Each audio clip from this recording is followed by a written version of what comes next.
Ba-da, ba-da, Ba ba-da, ba ba ba-da, da ba ba ba ba-da, da ba-da, ba ba- ba da ba-da, ba ba- ba ba da. ba-da-da. Boom. I love graduating. All right. What's up, everybody? Ethan is not going to be joining us this week. He is back in Utah attending. Is it his sister's wedding? Someone's Yeah. wedding. Yeah, it's his sister. Yes. Yeah. Shout out to the Williams family. They got a new member of their family. Congratulations. Congratulations. I've met his sister once, and the only thing I know about her now husband is that he doesn't like condiments on anything. I've heard he's like not a ketchup guy, not a mustard guy, nothing. He So likes he's it a plain. plain, straight up. Like I think, like I asked him, so like when he gets a hot dog, is it just like straight up, like nothing on it? It's like nope, nothing on He it. doesn't even have a bun. It's just the Dog. wiener, just a little wiener. At what bothers point me. is honestly, like I was thinking about that too. Like it couldn't be. But more than anything, is like a flavor thing. But also like I feel like it'd be so dry. Like, can you imagine Yeah. eating a burger with nothing but like the bun and the meat? The cheese would be where you get your moisture, and that's barely It's like even any of it. the minimum. Yeah, You know? but I mean, it is literally the minimum. But we're not here to clown on them. We want to wish them a very, very happy wedding. And Brandon and I thought that what would be a great topic for this week is wedding movies. Okay, well, I guess let's start personal. Brandon, would you like to get married one day? Is this something that's kind of on your like one day list, but not in a rush, or is it like a we got to get this thing going, or is it like well, for you? Is it like a no, not for me? Because some people don't like that. I mean, I think the idea of a marriage is a very noble thing to have, because often in society, I think nowadays especially, it's like hard to commit to one person given how like large the universe is. Yeah, but you know, our worlds are bigger now. Yeah, but I've always like seen myself as the type to get married, to become a dad, or to become a husband. Yeah. Not trying to be like, oh, like I need it to happen and I'm gonna force it to happen. It's like, no, in due time. I mean, I know in terms of like kids, like the clock is ticking for more so women, so I don't want to go too late, you know. But I also don't want to like forego a part of my life of independence and. No, yeah, you got to find the balance that's right for like what you need, what your needs are. Right, exactly. And I feel like I feel pretty similarly to you. On my end, like I've always like, yeah, I've imagined like one day I'd like to settle down with someone and like share my life with and like commit myself with someone. Am I in a desperate rush to get that done? No. Like you should, and as I feel like everyone should take the time that they need to do that, and like some people marry relatively earlier into life. Yeah. Like good friend of ours, Cody, tied the knot with his beloved last year, and we were lucky enough to be there for a special day up in Oregon. But like I also know like there's a lot of people who don't want to even like kind of consider marriage until like they've hit like certain other milestones in their lives. And I think another thing that makes weddings so interesting to me is weddings are highly political and highly financial. There's a lot going on there beyond like, oh, two people love each other. There's much more like, I mean, like when you start bringing in stuff with family, you start bringing stuff in with finances, because your finances do to some extent combine after you get married. There's a lot going on there, and there's a lot of room for things to go swimmingly and things to go awfully. And I feel like that's kind of what drove me when I was coming up with my stack for this week's episode, because I wanted to kind of show off a selection of films that have weddings in them, but I wanted to kind of show like these differing sides of like what makes a wedding, and like are some situations it is the happiest day of everyone's life. In others, it is probably one of the worst if you really get into it. Yeah, for some it can be a nightmare. And, with all the politics and stuff that go into it, it's pretty easy to understand why. Do you think there's like a time? Like, that you need to get married? Like, in terms of like, oh, if you've been dating somebody for however long, Hmm. it's like you should get married? Or do you think like, oh, you could get married after knowing somebody a week? And no, because I see that Oh, all I the see. time online, Oh no, and yeah, yeah, and like I said, like it's a marriage is something that like the meaningful like how what it means to people varies drastically. right. And like yeah, so I mean, I've definitely in terms of like how I see myself going about that, it's something the way I would imagine I'd like to be dating someone for a few years before I like make that big of a commitment to them. Yeah. Um, but you know, like I've heard of people waiting like a decade before they pull that trigger, and like personally, that's a bit much for me. Like you know, I feel like, but for me, I feel like by the time I've reached a certain number of years and emotional openness with someone, I'll feel comfortable jumping into that. But like, I think like I personally wouldn't marry someone after a week of knowing them. Uh, but I mean, I don't know. some movies do that, so I was Exactly, that's asking. true. Yeah, I mean, I don't really have like a sweet spot in mind. If I had to guess, maybe like there's so much it really varies. I'm gonna guess maybe like 3 to 4 years for me, roughly, somewhere around there. I don't know. I'm not. It's very much in the air, and also like we're both 24 now, so you know there's a lot of room. There's room to try again. I'm just saying. Yeah, I mean, I think the sweet spot is 2 to 4 years Yeah, and because also you don't. yeah, and I think another thing is that you and I are not religious people, or like we No, don't like actively practice that kind of stuff, so no, we don't have that extra pressure or like that need of like you gotta like be with someone who shares that same faith system as you. I feel like you and I are both pretty open on whatever. yeah. If they're The religious, it just depends on how it relates to other things, I guess. Yeah, yeah. It's like so like for me personally, like I don't really care what like if Angelica, for instance, were like going to practice like religion, that's fine by me. So long as our values still align, that's all Yeah, that matters. Whatever your faith exactly. system is, it's like so long as you're not in a cult, I'll just say that. And before we get this ball rolling on this episode, I also wanted Uh to huh. ask you, how many weddings have you been to? Oh, that's a good question. Okay, so my my aunt, no, no, none of my other uncles and aunts. Two, my Your aunt and my brother? oh shit, my brother. You Three. forgot your brother's wedding. Yeah, I forgot about my brother's wedding. Three. Sorry, Hey, that's three.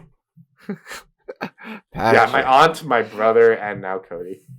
Nice. Well, that's cool. Yeah, So you bit of have a fun. little bit of experience and background as to like how many and like what weddings are like, outside of Yeah, cinema, as a whole. I yeah, would yeah. say I've It's I've been to at least a dozen. yeah. Are you a particularly emotional person at weddings? I think I've just been through the ringer enough to know what to expect.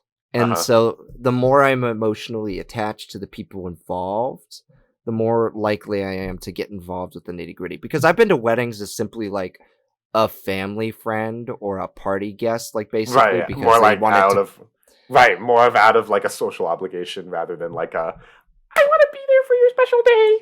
Right, exactly. Whereas like two or three of the other weddings like actually like meant something to me. Not gonna say who those are, No, yeah. You don't. We don't need to pick favorites here. But like, no, I know but what you're saying yeah. because like I can definitely like I mean, I was emotional across the three weddings that I have been to, but I can see what you're saying. Like, there's like, if I were attending out of like a social inclination, then I feel like I'd be a little less emotionally invested.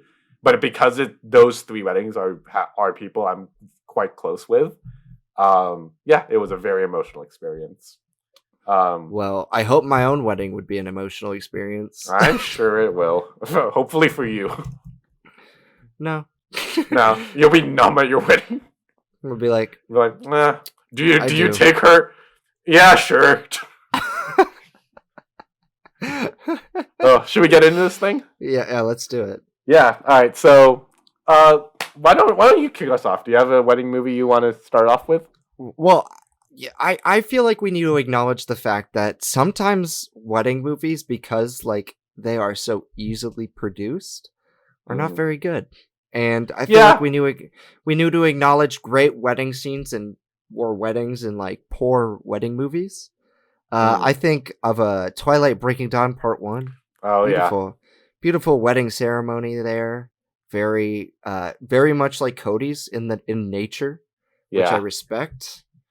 Um, and My Big Fat Greek Wedding's another one which I don't really vibe with the movie, Mm. but like I love big family movies like that, and it's beautiful. And I know that's like I see. I grew up on like watching cable, like movies on cable, and there were two other movies that always were on TV, and I don't know if they made their way over to Hong Kong, but there's Brides Wars and 27 Dresses, Mm. I which are haven't. like I've never heard of 27 Dresses, but I've. Is Bride does Bride Wars have anything to do with Bridesmaids, or is that a completely separate thing? it's I believe okay, it's been a while, but I believe it's two brides fighting over the same venue, the same thing. Oh, I I don't see. think it has Okay. anything to do with Bridesmaids. It's just they're fighting over that concept, and it has Anne Hathaway and Kate Hudson in it. Okay. Uh, and I That's how, none of those four movies I love, yeah. but they are enjoyable, and I think they recognize marriage in the most chick flicky way possible. And I Mm. don't mean that as an insult. I No, just yeah, want to chick give flicks them have their place in the notoriety. world. Yeah, no, I Yeah. get that. The you know what what you just pitched like or like described the as the concept for Bride Wars. It reminds me of we talked about this like one time offhandedly. Like, do you remember that movie from like maybe like 8-ish years ago? It's about like a CIA agent and an FBI agent who fall in love with the same girl and have to like outdo each Yes. other. What's it called? This means war. This means war. Yeah. Yeah, I don't know. That just came to mind when you were talking about that. I mean, Um, that's like Reese Witherspoon, Chris Pine, and Tom Hardy. Very yeah, weird group of men and women. yeah. I think like I'm trying to think of like what films that I would throw in as like I guess like the only two that I would throw in, but these aren't like awful movies or necessarily terrible. It's like these aren't like on my high list of like greatest of all time, but they've been decent enough. Wedding Crashers, I quite enjoyed growing up. I think Vince Vaughn and Owen Wilson are a funny duo, and Mhm. this was very much in like much like we call it the Pratt-essence for Chris Pratt in 2014. Mm. This era was the Vaughn-essence. Yeah. Yeah, this era, like the shitty 2000s comedy, Vaughn owned that era. Like Dodgeball, come on. Yeah, and yes, Wedding Crashers is among among us among I think one of Vince Vaughn's like more audacious of works in that era. But certainly not his best work. I think. You know, I still haven't seen Freaky. I should check out that movie. That's not a wedding movie. I know, but I'm just looking at Vince Vaughn.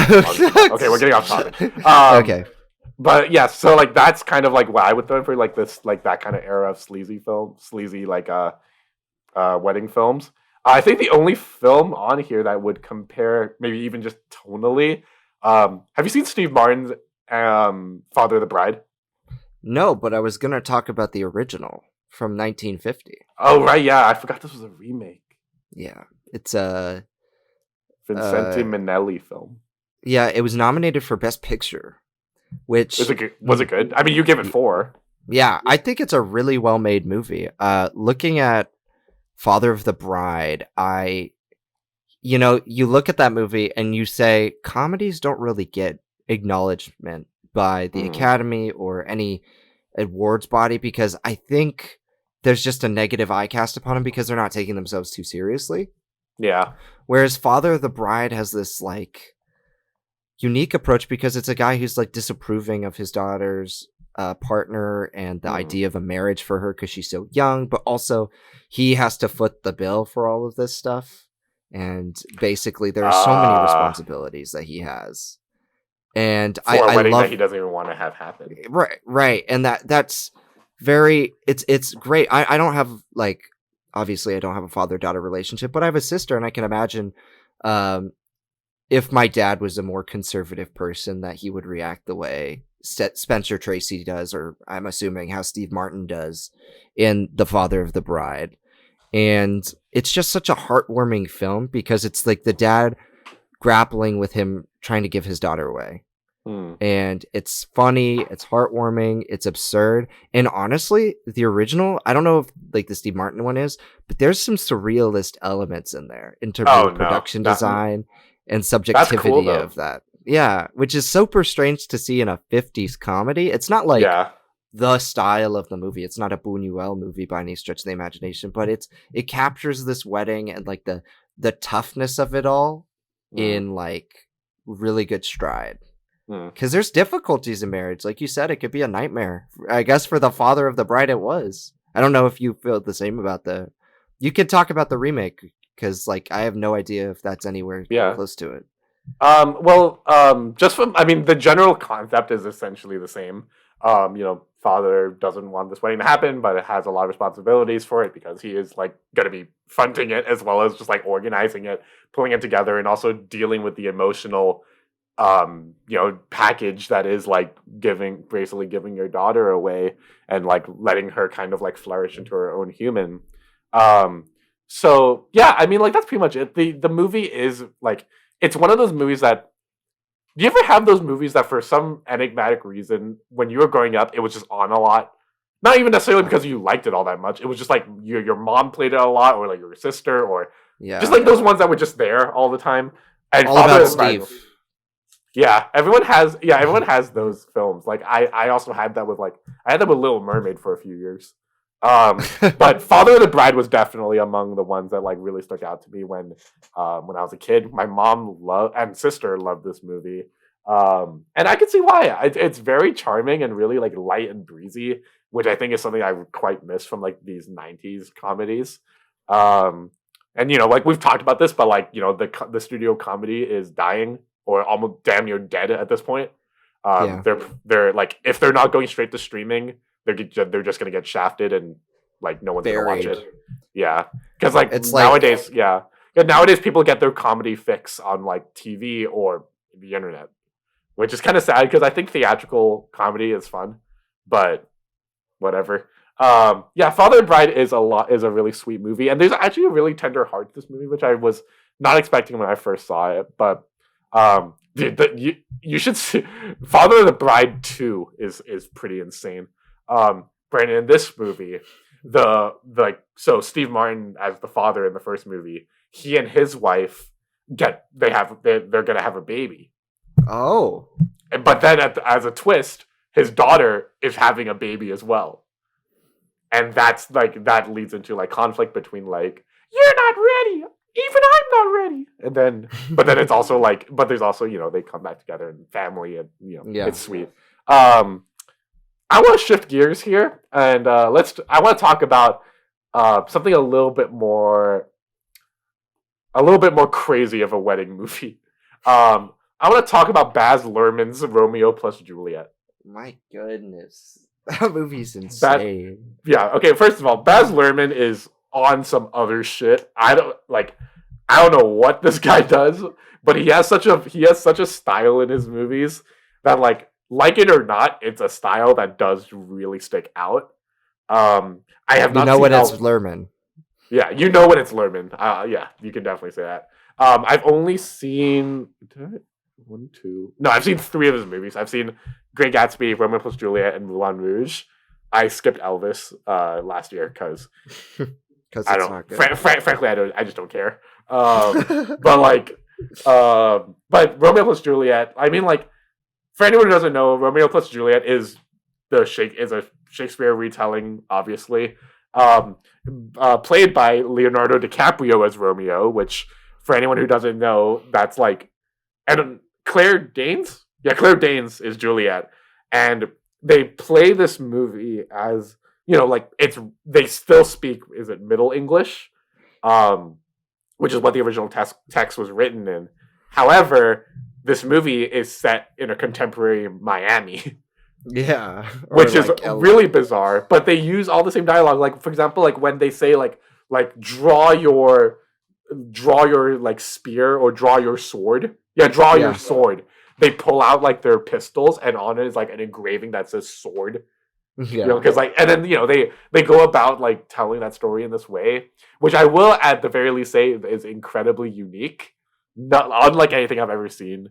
However, whether or not it works for you is kind of just whether or not you can tolerate that juxtaposition between the contemporary setting and the Middle English dialogue.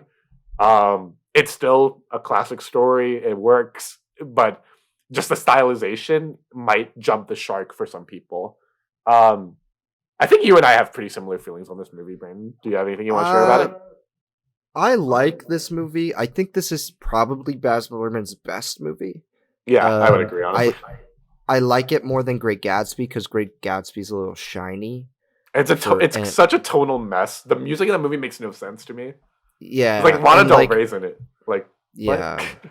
and Elvis sort of takes a similar path in that it like doesn't fit the time period sometimes, and it's very jarring.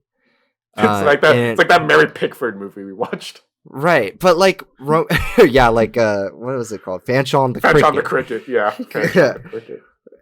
But like when I look at Romeo plus Juliet, it's like this Shakespeare has been done to death, and I don't care what you do. It's not bastardizing some like text that's been made 100 times, because frankly, Romeo and Juliet, we have been primed for retellings like this before. You know, like there are like these 80s comedies and subversive ones based on casting, because you're not going to cast somebody who's black in a Shakespeare production from back then because usually they didn't have a lot of black actors. But I think with Romeo plus Juliet, we've already been primed for stuff like that. So it's super exciting to see the material played with. Yeah. You know, I think about The Taming of the Shrew and 10 Things I Hate About You. Yeah. You know, yeah, it's absolutely. another one that has the good stuff.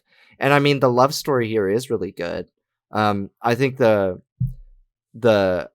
don't, it's setting up for a wedding. If there is a wedding in it, it is very low key and small, which is surprising for a Baz Luhrmann production, but it works.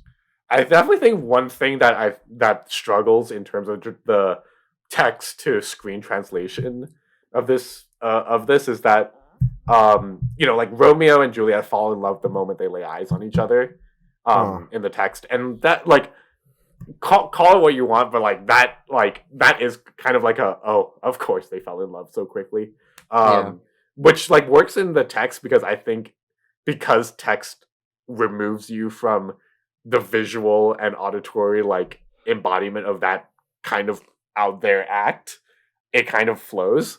But in Romeo and Juliet, I remember when I watched it and like they have that moment. I think they meet by looking through like a double-ended fish tank. Yeah. And then they look at each other and then it's like, oh, like the like sparks fly. It comes across as a little like, what the fuck? Like it is played romantically and he owns it, but it is a little like it's a little jarring to visualize such a crazy thing to happen. But I think like that's kind of like, I will say I do respect how faithful Baz Luhrmann was to the original text, because oftentimes a lot of directors take creative liberties here and there to do it. But outside of the setting, it's pretty much a straight translation. And it's done pretty well. I remember the actor who plays Mercutio. Also there's like drag elements in this and like just like stuff that like it's almost like a modern quote unquote like retelling of the story. And for that I find it really interesting, but beyond that, it's still good. It's just good. Do you have anything else you want to throw in? So not about Romeo plus Juliet, but I kind of want to continue this crazy trend because often wedding movies, like, they don't typically stick to the craziness of everything. As for a full movie, I'm going to talk about Ready or Not. That's also on my list. Ready or Not is fantastic. I'm so happy you dragged me to the theater for this. Yeah, I dragged everybody I knew to this movie. I was like, I think I had a list and I watched it 3 or 4 times with people. I feel like, because I was like, you guys got to see this because it's just so shocking and it plays with this concept of like Is it real? Is it not? And I love it when movies do that. Like Mm-hmm. when it's like, okay, here's the thing that's gonna happen, and there's an unreliable narrator, or you're just seeing it through the eyes of a cult, and it might or might not be true, and you're like, as somebody who's like watching the movie and invested in the lead character who is going up against this concept, you hope it's not true, just so that like she could get away with it and nobody dies, but that they also like uh solve how not solve that the people who are in this family aren't crazy, or that they proves that they are crazy, so that Mm-hmm. gives you like some sanity, but at the same time it's so cathartic to see what happens at the end of this movie. Oh, um it is I still I honestly think I revisited that scene like a few days ago, just like because it's so satisfying. yeah, but also it's like this also captures another side of the wedding story that is often touched upon in nuance but never touched upon quite as obviously, and that's the concept of the in-laws, you know. Mm. In movies, in-laws are these nightmarish people. Your family is like the in family, so like you're gonna obviously vibe, they're the normal ones, but then the in-laws who have like the strange practices and like relationships, uh so it kind of like exaggerates that in a way that is super hilarious, even if the movie is at times trying to be more funny than it actually is. Mm. But I think it brings to light a lot more intense feelings regarding your relation to your in-laws, how you feel about joining a new family that may or may not have strange traditions and or iconography. But I really dug that, and the actors involved. I thought Andy McDowell and Adam Brody were really good. Mm. I've loved Samara Weaving. This was like her She's big part. she is so good. I didn't know she was in Scream 6 until I saw it, and I Yeah, was like, oh my god, like this movie, like throw Mia Goth in here, and you got the three scream queens of today. yeah. I'll take it. Yeah, I'll take it. Would you say is Anya Taylor Joy a scream queen? It's complicated to sort of tackle that because she's not really in a lot of horror movies. Yeah, You know, she she's used in like The Witch and and the times that Split. she is and the times that she is in like these horror movies, and most of the time they're more like pseudo horror movies. She's not like the screamer. She's more like she's usually like she's either the creeper or like the creepy, if you know what I Yeah. mean. Like she doesn't go all out on like the lungs in the way that like Jenna Ortega or Mia Goth or like we were saying Samara Weaving tends to. Hmm. And yeah, and I mean I agree with everything you said, Brandon. Like Ready or Not is so much fun. Because it starts off so realistically, like that because you attach this character really quick because yeah, like nervousness around the in-laws at your wedding, like that's pretty understandable. But then like it turns into this like unbelievable nightmare that she has to go through, and the gore is like hits just the right strides. It's not overly excessive, but it's still quite brutal. There's a bit in like she's in like a barn or something, and she's like crawling up, and her hand gets caught on something. I'll just say that. And Yeah. like I remember like wincing in my chair while I watched that. Um, but also like this movie's also weirdly funny. Like the like for as malicious and evil as her in-laws are, there's a number of them that have some great moments. Um, Hmm. and yeah, like you said, by the ending, when all that is going on is really like revealed, and it kind of resolves itself, it's kind of you're kind of left there just like, holy shit, that couldn't have gone worse. Yeah. That really couldn't have gone worse. And the It's one of the ending of worst like weddings. yeah, and like one of like just the way like the ending goes, and like the house is on fire, and she sits on the stairs by the front as the cops roll in, and she's covered in blood in her beautiful white wedding dress. And also Samara Weaving is beautiful in this movie, I will say. Um, she she just like smokes a cigarette, and the cops ask her like, "What happened here?" And she just goes, "In-laws." Movie Yeah. ends. That's Yeah. pitch perfect. That was excellent. Yeah, this is a really fun movie. Probably, yeah. I think among the list I'm looking at that I put together, this is this is the worst wedding. but it's also the most one of the more fun weddings too. I do have a worse wedding in terms of how embarrassing it is. Yeah, It's actually a segment from a movie called Wild Tales. Have you heard of it? I've heard the term Wild Tales, but I don't know what that refers to. So, it's an anthology movie that was released in 2014 in Argentina, and it basically follows like stories of all of these citizens in Argentina, uh, uh, as a way to show like their struggle with morality in the modern world. And there is one in particular that is called Hasta que la muerte nos separe. Mm. It's about a couple who's getting married, and the bride finds out that the groom had sex with one of the wedding guests at the wedding. Jesus. So in the middle of their Oh wedding man! Oh my god! reception, they're struggling with this. She's struggling with this, and she's going crazy and crazy, and she confronts him and the person who he slept with, who is a guest at their wedding, of course, and it just devolves into like absurdness and surrealness, and I think I just love that when it comes to like wedding movies, because weddings can be so boring, and Yeah, like it's sometimes when they go right and nothing goes wrong, it's like cool. Okay, yeah. It does what am sound. I to talk about? That sounds like a pitch for like a Winterbird movie. Mm, yeah, Yeah. it kind of feels like it tonally. If you watch Wild Tales, it's the last segment of the movie, and Mm. it just leaves such a strong taste in your mouth. In a not in a bad way. It's just like it reveals how marriage and weddings can often go astray just Mm. because of people's personal relationships and their egos and what drives them. Yeah. And it kind of proves that some weddings and marriages aren't meant to be at all. Yeah. No. Like Yeah.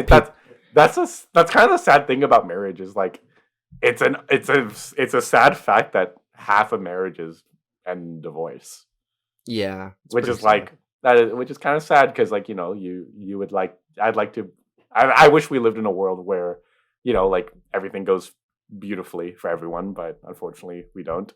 Um, in terms of I'm trying to think of a movie where two people shouldn't be together. You know what? I'm gonna throw this in there just because it feels like if we don't talk about this movie, someone's gonna yell at us. Um, The Graduate. I Yeah. feel like it's kind of like it's the textbook one. The Graduate. Okay. Everyone listen. I'm sure everyone who's listening knows this movie. Basically tells a story of this guy named Benjamin, played by Dustin Hoffman, who returns home from grad school and is faced with all of this pressure and questions about his future, pressure from his family to get a job and figure it out, and like fit into this mold, shall we say? Um, but eventually he finds himself in this really messed up but also kind of amazing and hilarious position where he finds himself in a love triangle with this girl that like seems like someone he would like have a good relationship with, relatively speaking, and believe it or not, her mother. And that's super weird, super kind of gross, but also like Mm. kind of amazing to like just watch this drama unfold.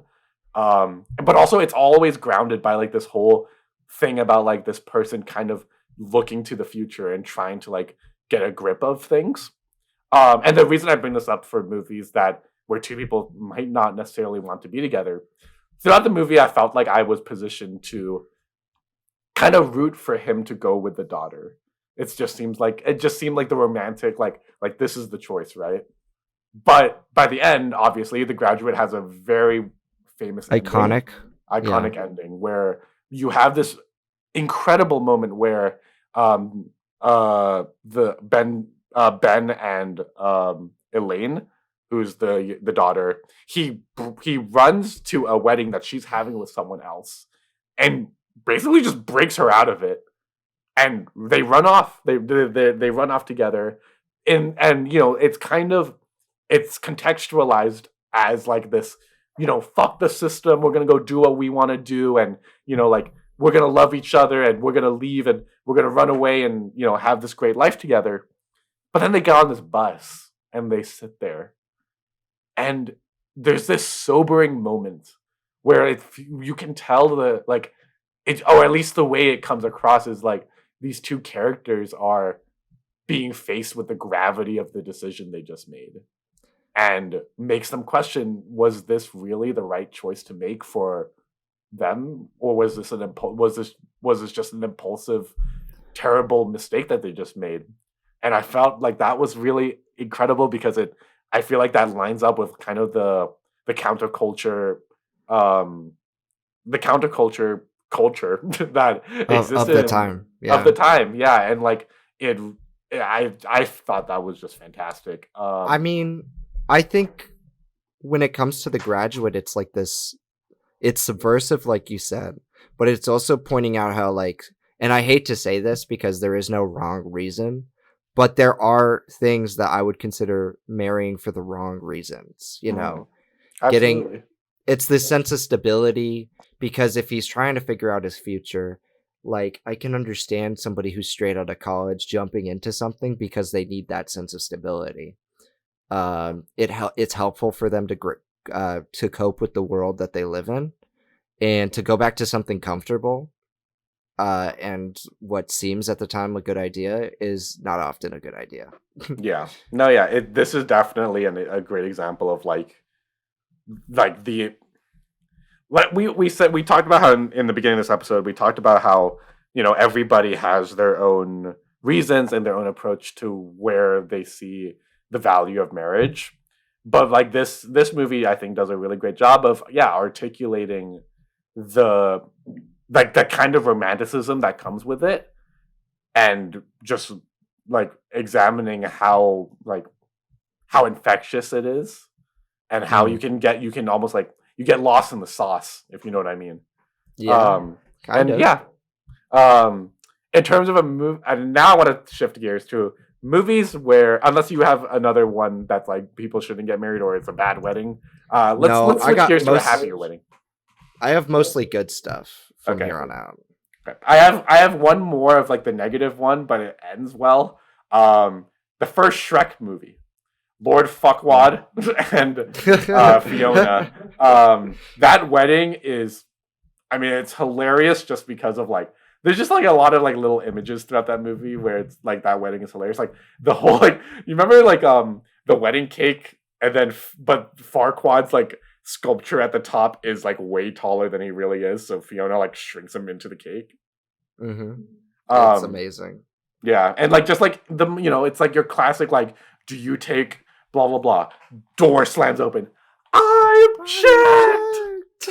And it's just like, yeah. And then, like there's that like, and when Donkey is trying to hype up Shrek before he gets into when he intervenes, and he's like, "You love this woman, don't you? You want to hold her, please her, yes.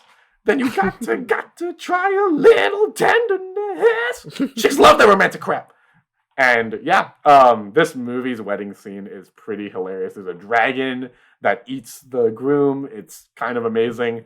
Yeah, and like throughout this entire movie, like it's like that whole thing, right? Like we talked about getting married for the wrong reasons. Farquaad wants to marry Fiona for these very shallow reasons. He wants a beautiful queen, but doesn't want to get to know her much of at all, and doesn't even want to go through the effort of getting her himself. He sends Shrek, and I don't know. I just think it's a beautiful story about like, and on top of that, Shrek is just a great story about like loving oneself, and it's also just so much fun. It's funny. It's a great adventure. Shrek 2, though, I mean, that's a whole other bar. Mm-hmm. That movie doesn't have a wedding in it, does it? No, Shrek it's just 2? No. no. It's just like falling in love. It's less wedding. Well, I know it's about the true love's kiss, and Prince Charming has to kiss her as human Shrek, Right. but like I don't think that's their wedding that he's Yeah, crashing. I think that just happened to be A I think that ball was or just like a something. ball that they were putting together. Yeah. Why don't you throw us into like a positive wedding movie, like a good wedding movie? Mamma Mia. Excellent. Excellent. If Ethan's not here, I think it's We can okay to talk about talk about that yeah. because it's about Sophie, who is Amanda Seyfried's character, trying to grapple with her identity as a daughter, essentially, Hmm. uh, who doesn't know who her dad is, while also, she's very much truly in love, but that's like kind of affecting her perception of it depending on who her dad actually is. And rarely, I feel like, honestly, a lot of movies about weddings don't actually follow the two people getting married. It follows the people outside of the party, whereas Hmm. this kind of does both. And I respect them for that because it's very ambitious to have three ongoing narratives with the fathers and then Sophie's own relationship with her fiance, played by Dominic Cooper, in the movie.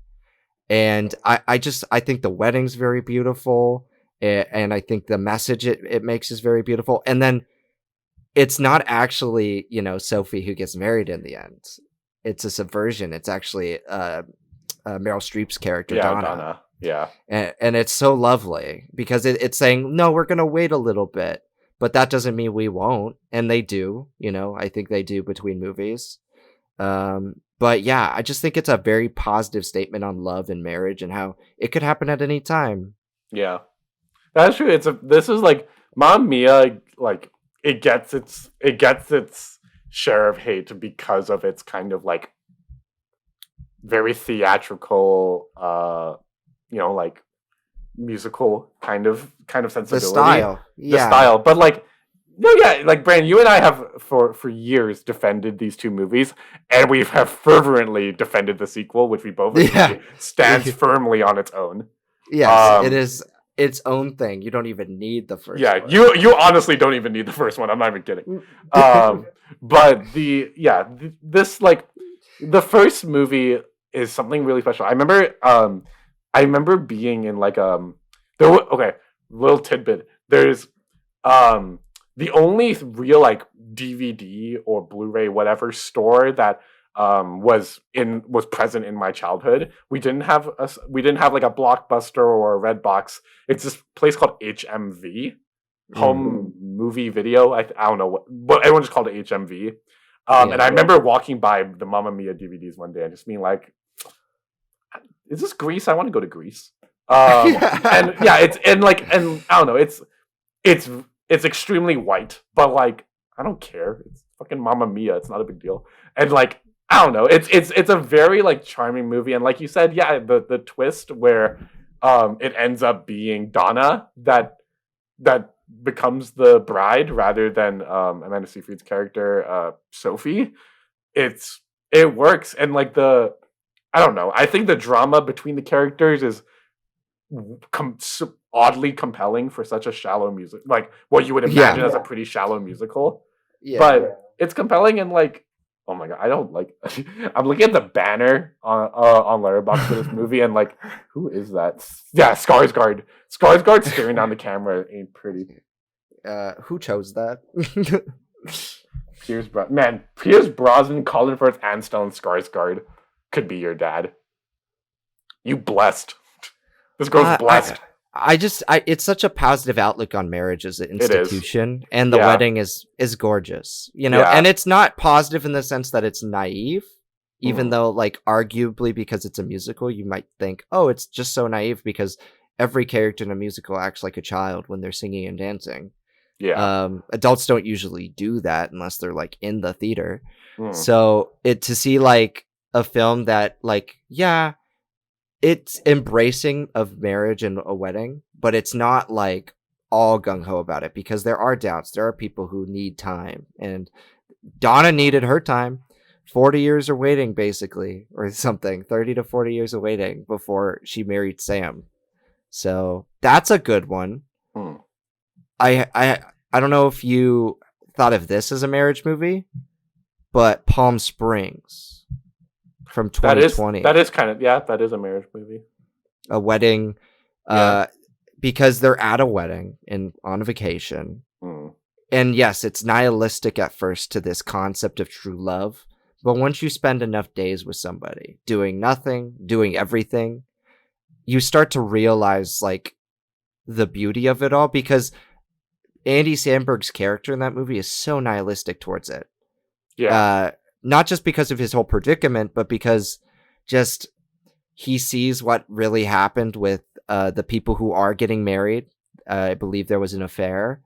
And instead of at the end, he and Krista Miliotti's character, like, crashing the wedding and just, like, basically destroying love and ruining their time, they kind of embrace it. And despite the flaws of the people and what they did, like, they fixed it because they worked through it. And I think that's such a great message to have, because people don't often work through their problems. They just sort of give up. So Yeah. I don't know No, about that. Man, I'm trying to think. Is there any other movies worth mentioning? I'm trying to think what else I got here.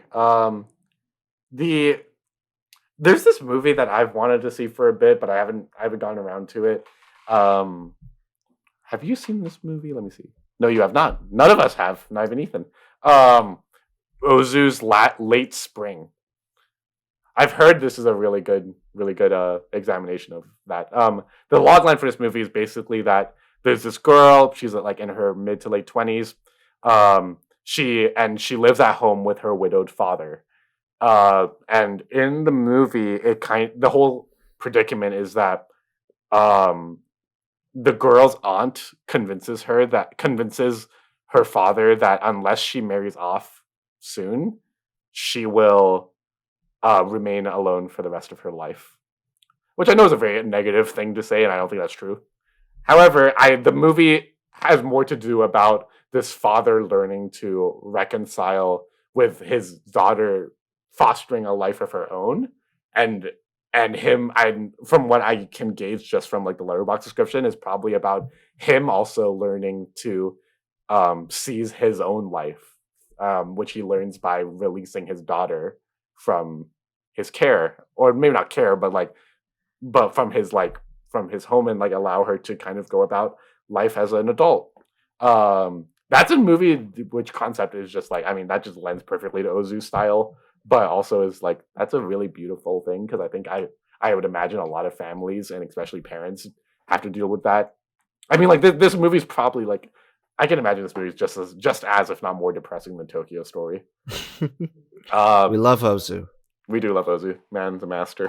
The only other films on my list here that I really want to talk about, and I don't even really want. These are the two movies where I would say if I had to model my wedding after a wedding in a movie, I'd pick these two movies. Crazy Rich Asians. That ceremony scene is pretty unbeatable. And Star Wars Episode 2. Dude, how come could on. you have both? How could you have both? I don't know. Because they get married in a closed ceremony at the end of that one, and then in the other one, it's like a massive affair. Open. Yeah, yeah. But I will say the thing about Episode 2's wedding that I find really interesting is that, because yes, it comes at the end of the movie. It has this like it's honestly I think one of John Williams' best pieces. No, you're right. Across the Stars. And it has this beautiful swelling emotional tone to it, and you can't help but feel kind of swept up by it. But because these movies are prequels to the original trilogy, there's almost like an aura of like tragedy that comes with it too, because we know how this story's going to end, and it's tragic but also beautiful because we get to witness this like glimmer of hope and beauty in what is a very tragic story for Anakin. Probably this is like, that was the happiest he has ever been. And yeah, there's something about the way that this movie handles that kind of lurking subtext that the audience is aware of what is to come. And yeah, I thought that was handled really well. We're going on 50 minutes here. Did you have any last films you wanted to throw in here? I mean, not in terms of the wedding scene, but in terms of like the full movie. I grew up on the American Pie movies, so American Wedding, which I know you haven't. I don't believe you've seen any of them. Have you? Have you seen the American Pie? Only the first one. Just the first one? Well, the Yeah. third one sees a marriage between two of the main characters, and it's basically discussing that. And it's like the typical hijinks, akin to like a Wedding Crashers type beat where the humor's raunchy. There's a lot of movies like The Hangover and Bridesmaids, which are like about the party before the marriage. And this very much kind of feels like that because it's leading up to a very sweet conclusion. Like, you're going to spend the rest of your life with this person, even though there's like doubts and or struggles with that concept of commitment. Yeah. But the movie that obviously sticks out to me the most is my like top 10 favorite movie, About Time. This is my favorite wedding scene of all time. I think Crazy Rich Asians actually is a solid number 2. I think that is a very beautiful wedding scene because it's conveying many different things, because it's obviously embracing the fact of two people loving each other, but it's also in this beautiful picturesque environment. I think the character, Constance Wu's character, is like seeing like, oh, this is like so perfect after such a like tough week, where everything was going wrong for her character because of her belonging in the family. It just seems like such a good like step in the right direction. Yeah. And then at the same time, it's like Michelle Yeoh's character like realizing like that she's not all that bad, even though this isn't like her full change, because like she sat next to the person at the wedding, the author, and made friends with her. And that's such a beautiful thing. And it's also Henry Golding and her staring at each other. It's just so beautiful. But, About Time tops it for me, just because it's like everybody in their lives are there. It's not a perfect day, but it kind of is, because it's so memorable. And like, he gets the song that he wants to walk down the aisle to, her to walk down the aisle to. And it's like, you see it from his perspective, and it's like it's magical in a different sense, whereas like Crazy Rich Asians is like exorbitant and opulent in its depiction because it's about wealthy people. About Time is so very quaint, and I really got the feeling that Tim standing there and watching Mary walking down the aisle, it was like, that's the closest thing I've ever come to being like, that's what it's like to be up there facing so many people that you know and love, and having it be your collective moment between husband and wife, or fiance and fiance. So I love that, followed by the beautiful reception, followed by the beautiful not eulogy, I guess eulogy to being single, but the best man speeches. It works so well for me. I can't I can't go without saying like that, because it's like a movie that it's not about the wedding, but it's like the midway point through it, and it's kind of like highlighting the point of a romance, which this movie very much is. I don't know if you want to do a quick rundown of wedding movies that are not very good, but you want to mention. What do you got? Why don't you start us off? Table 19. Gotta go. The Wedding Ringer, starring Josh Gad and Kevin Hart. Mike and Dave Need Wedding Dates. Monster-in-Law. Wedding Singer's overrated, so not for it. Muppets Take Manhattan has a wedding scene in it that's not very good. Sorry, haters. I have 2 movies that are still on my watch list, but I've heard they're wedding movies. Which are they? Melancholia. Oh, and there's a reason I didn't bring that up, man. And The Princess Bride. The Princess Bride. Yeah, I guess so. Yeah, The Princess Bride's good, but it focuses less on that wedding. It's like a fairy tale, so more akin to Shrek. And then the other one, Melancholia, is a wedding movie, but it is probably the most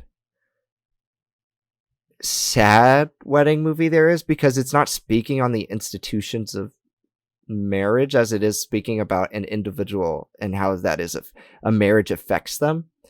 because of like somebody's like mental status and extenuating circumstances related to that. Yeah.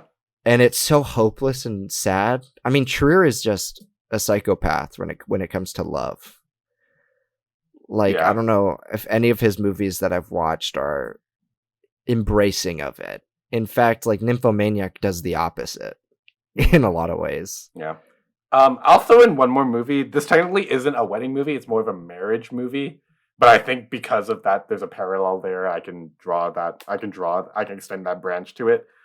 Just because I think this movie's so compelling in how it expresses like the institutions of marriage and also just how like what that relationship dynamic brings to your relationship. Gone Girl. That movie drastically affected like how I felt about marriage when you showed it to me, Brandon. Not that I think this is gonna like happen to me, but the fact that it could happen to me makes me go. But yeah. Okay, very cool. Very good. So many. Very good. Happy so many wedding. All right. Happy wedding. All right. Well, everybody, I think that's going to do it for this episode of Stacked. Thank you all so much for listening. Feel free to check out all of our socials down in the comments below. And let us know what your favorite wedding movie is, or just tell us a wedding story of your own. Wait. I just want to say, next week we had to delay the big announcement because we can't do it without Ethan. We can't really do it without Ethan. Don't worry. We didn't want to share, so we'll get to it next week. I'm sorry we have to delay it another week. We don't mean to do that. We really hope you guys are excited for this big announcement. It's like we know we've been building it a little bit too much, but we have some great news to share with you guys. I can't wait for all of us to be together so we can finally tell you guys the story. But yeah, in the meantime, everybody, stay safe out there, and keep watching movies. Have a good time. Stay Bye-bye. frosty.